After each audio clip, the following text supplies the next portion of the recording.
I want to talk about a subject that I've been thinking about a lot recently, and that is the idea of foreigners from other countries going to a more affordable country like Mexico and potentially taking jobs away from the locals, opportunities away from the locals.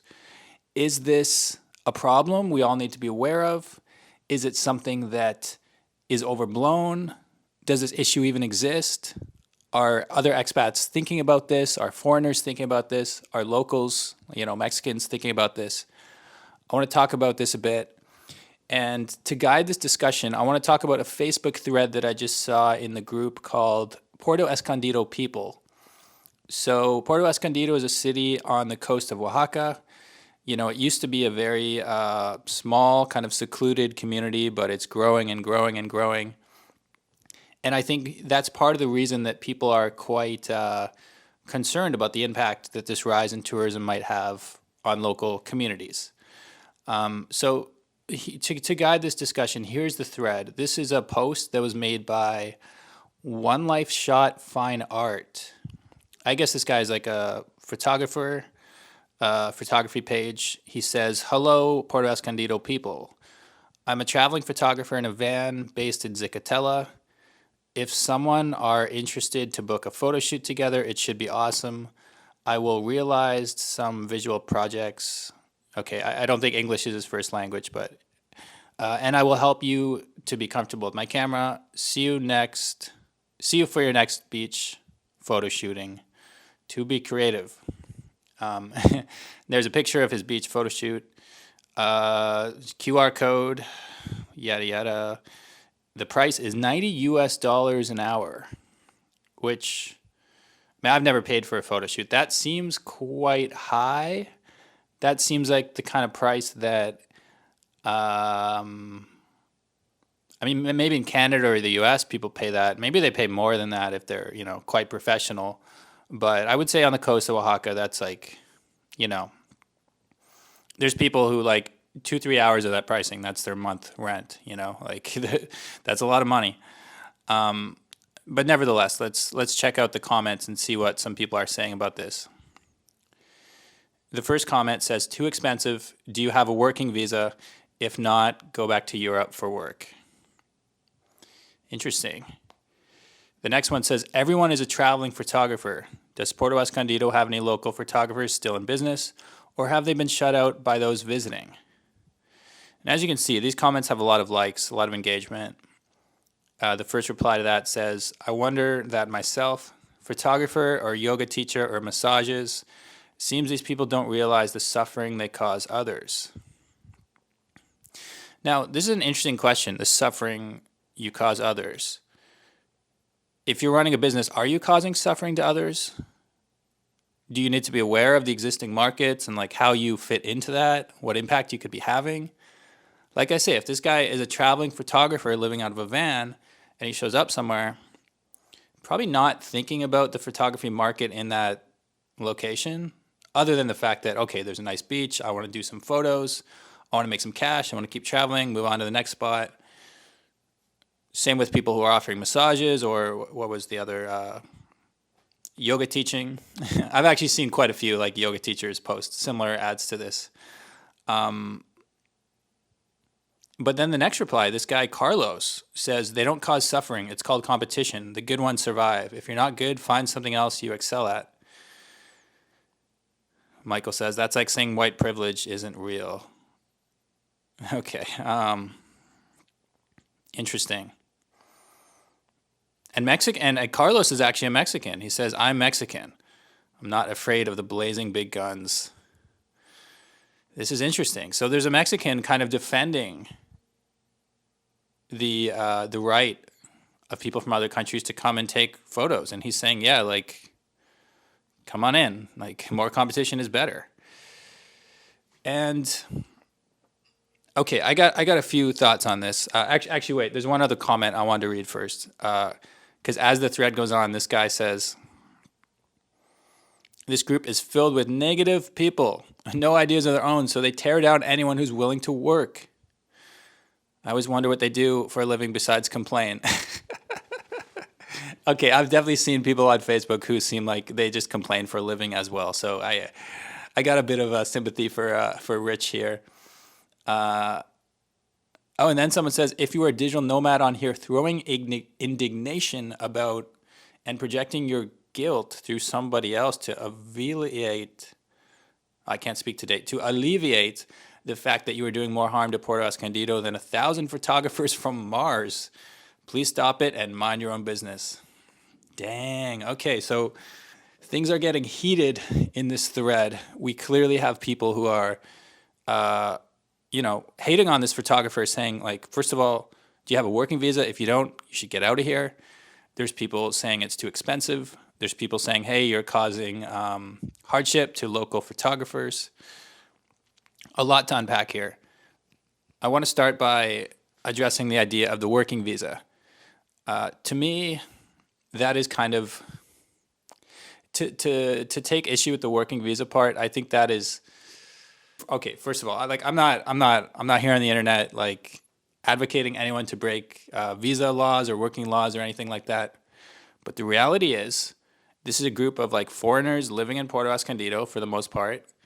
I would say, other than the ones who are retired or just like stopping by short term, the ones who are living there, 80 to 90% of them are working illegally.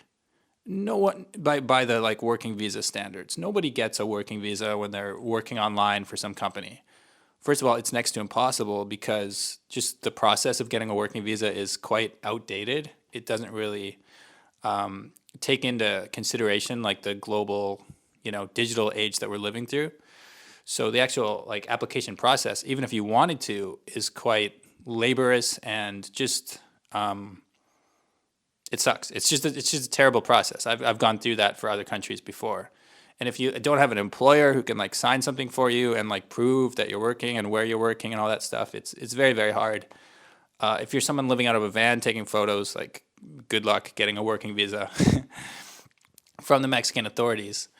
Now, with that being said, I do think there's probably an opportunity for countries like Mexico who realize that there's a lot of foreigners in their country to have some kind of compromise where they have something like, I don't know, a digital nomad visa. Like they could have something where, I don't know what the cost would be. Let's say it was $50 and they're like, just like when you do your entry form, they have a question saying like, are you a digital nomad or will you be doing commerce, any form of commerce on your time? Will you be earning any kind of revenue while you're in Mexico? If the answer is yes, you pay a little fee and then maybe they give you a certification number or something. And then you can go about your business and like Mexico makes, I don't know how much they would make from that, but like, let's say 1 million people do that in a year. They make $50 million. Well, that's like, a pretty decent chunk of money. I'm not saying it's as much as they would get if everyone were on a working visa and paying taxes to Mexico, but like it's still better than zero. And it also has the impact of like if people if that system is in place and then like you get caught without it, then you could actually like, there would be more reason to enforce that rule instead of just being like, well, yeah, I don't have a visa, but neither does anyone else. So I think people are kind of being hypocrites to like rip on this guy about the visa stuff, just because. Technically, like I earn money off YouTube, and I never have a working visa anywhere I go. Should I get a visa for every single country I go to? Should I get a working visa if I stop in Mexico City for 2 days and then I fly to Guatemala? Is that a work trip? Would they give me a visa for that work trip? No, like it wouldn't even be possible. And so for all intents and purposes, I'm on a tourist visa and most people are. That's just the reality of travel. And I think sooner or later, these visa companies, these government agencies will have to, modernize and sort of understand the current era of travel and work much better than they have been because, times have changed. Now, moving on to the other issue of, the price, like, I'm never paying $90 for a photo shoot. That seems like kind of like bougie and high end to me. I'm not. I haven't looked up this guy's photos. I don't know. Maybe he's like the Pablo Picasso of taking sexy photos on the beach. Like I don't know. Maybe it's worth it. Maybe he gives you 100 nice photos. Like I have no idea what is being delivered here. Or maybe I'm just out of touch, and maybe that's actually like a cheap rate for photo shoots. But yeah, I do think it plays to the other issue that is behind this issue, and behind that issue is the idea of gentrification, and like foreigners coming and raising the prices, to which point the whole culture of that city changes, and that is a real problem. That's something I think about as a traveler as well. But then again, if locals are still offering nice photo shoots and they're good at photography, and you can get it for $20 from a Mexican, then like who's gonna pay for that guy anyway? Maybe some naive people in the group who don't know that there's other options out there. But like if the price is too high, usually the market decides. Like if no one's willing to pay, the prices go down, and then. So I don't know if that's a huge issue either.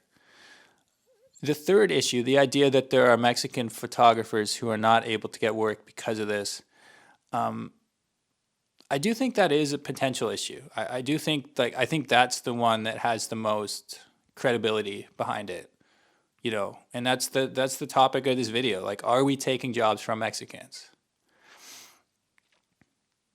When I was in Colombia recently, I was with a friend, and we saw this. She was actually an Israeli girl who was traveling and selling like jewelry and stuff on a carpet, like just beside the road, or like a blanket, And my friend, she said, like, what do you think about that? And I was like, I don't know, it's just someone selling stuff. What do you think about that? And she was like, well, I kind of think it's wrong. I kind of think these people are taking, money away from the people selling crafts here in Colombia. And I pushed back a bit. I don't honestly, I don't know how I feel about this. That's kind of why I want to make this topic. I'm not like fully convinced by either side, because I can see how if there's 100 people from 100 different countries all selling their crafts, and then there's like the one Colombian or the one Mexican, like the local, then they would be like, well, what the hell? Like no one's buying my stuff anymore. But first of all, like there are things that are indigenous to that region that the foreigners like can't really sell because it's not their. I mean, it's not their art. It's not their history. Like if someone were buying crafts from the shop in the beach in Puerto Escondido and then selling it on the beach for like double the price or something, then that would be really messed up. Like if you're literally taking crafts from that seller and selling the exact same thing, yeah, I have no sympathy. Those people are like, that would be just awful. But if someone is selling a different kind of crafts, like something homemade, something they put a lot of time and effort into, and they're supporting their travels that way, I don't know. I feel like I would be a hypocrite if I spoke out strongly against that, because I make videos of my travels. Like that is my equivalent of selling things on the side of the beach. I film things on the beach, and I make that a video, and I run ads on that video, and I make money from those ads. So who am I to say anything against those people, And am I taking jobs away from Mexican YouTubers? Is it my place to make a video about Puerto Escondido? Should I leave that to the Mexicans? I would say no, because what I'm doing is different than a Mexican who is making that same video. First of all, it's in English, which theirs is not likely to be in, just statistically speaking, And second of all, I have a different perspective. I have a different life. I have a different mind. I have a different way of seeing things. And I think those sellers on the beach also have a different way of seeing things. Frankly, I think that photographer also has a different way of seeing things and might have a different style than the locals in Puerto Escondido. And if it does get to a situation where no one is buying the locals' photos anymore, maybe they will see these other photos from other people, and then they will be like, hey, like that's cool. Like, how did he make that photo? And then want to learn and then improve your skills. So I kind of agree with the guy. What was his name? Carlos Carlos, the Mexican, who was saying like, yeah, it just increases competition. Um, but I do sympathize. Like, if there is a real situation where locals are losing money, I think this applies a lot more with restaurants. If there's a situation where local restaurants are literally like, no one, the tourists aren't going there anymore because 50 different expats have opened up 50 different like Italian and Vietnamese and American style restaurants, and no one's eating the Mexican anymore. I think that would be a real problem. Now, thankfully, like Mexico has delicious food, and I don't actually see them running out of customers just because like Mexican food is so good. But when I was in Guatemala, like in Antigua, which is a very touristy city, I noticed like, it's kind of hard to get a traditional Guatemalan meal around here. It's just such an international place that there's like all different types of food. I can get a nice French, like beautiful French, like fancy restaurants, and I can get like Greek falafel and stuff. But like, where's the Guatemalan breakfast? It was actually hard to find. So I guess that's the problem with having too much tourism and too many outsiders offering too many things. Is it wrong? But is it wrong? Is it the individual, the one person who is like offering photos? Do they deserve to be attacked? Is it like, hey, get out of here, go back to Europe? Dan, like, stop making videos, go back to Canada. Hey, person who just opened that French cafe in Antigua, get the hell out. We're tired of your type. I think the underlying fear is about what's happening to everyone. And sometimes the anger gets directed at one person who hasn't actually done anything wrong, who might actually be a really good person who's just like trying to share their love for photography or cuisine or whatever. So I feel like that's why I'm kind of defending the photographer and being like, people are being too hard on him here because it's a global issue and we need a global solution. And if you're watching and you're like nodding along and being like, yeah, these guys are jerks, like send the photographer home. He shouldn't be charging that much. He shouldn't be selling things in Mexico without a visa. It's also on you to be more aware of your choices because, once again, it's all supply and demand. Like, if more people are aware of this and making active efforts to support Mexican businesses, then they will succeed just based on numbers. It's like recycling. Like, people decide to recycle their bottles, and then there's less empty bottles in the landfill, like polluting this planet. If people decide to support local businesses, then, well, not only the photographers like that, but like, I think the bigger issue is actually international chains like the McDonald's and the Starbucks. Whenever I have the choice to choose between a Starbucks or like some local coffee shop, I always choose the local coffee shop. Not only because I find them more interesting most of the time and like, better coffee and better service, but just because I don't want a world with nothing but Starbucks. I don't want a world where everything is the same and everywhere you go, you just have the same 3 restaurants and the same Walmart and the same, I like the diversity of the world. That's why I travel. And so I'm definitely aware of and conscious of the problem of local businesses getting stopped by competition. So even though I'm not ready to like criticize this photographer, at the same time, I want to make sure those local businesses are doing okay. And that's why I think that digital nomad visa, like something like that, might be a good idea just to start. Maybe that $50 million could be like sent to small businesses across Mexico, you know? Or maybe, I mean, to go a step further, maybe like if you are a traveling photographer, like maybe you could offer some young lessons, some free lessons to like Mexican teenagers or something, and like try to actually like spread your knowledge as well. I wonder if that guy did that, if he would still be attacked by everyone in the comment section. They'd probably still attack him. People love to complain about things these days, but I do think this is a real issue, and I think it's worth thinking about the impact that foreigners have when they're working as travelers, and if there's anything we can do to stop that, or at least to make sure the playing field is fair for everyone and that, you know, those local communities are really benefiting, not hurting by the impact of tourism.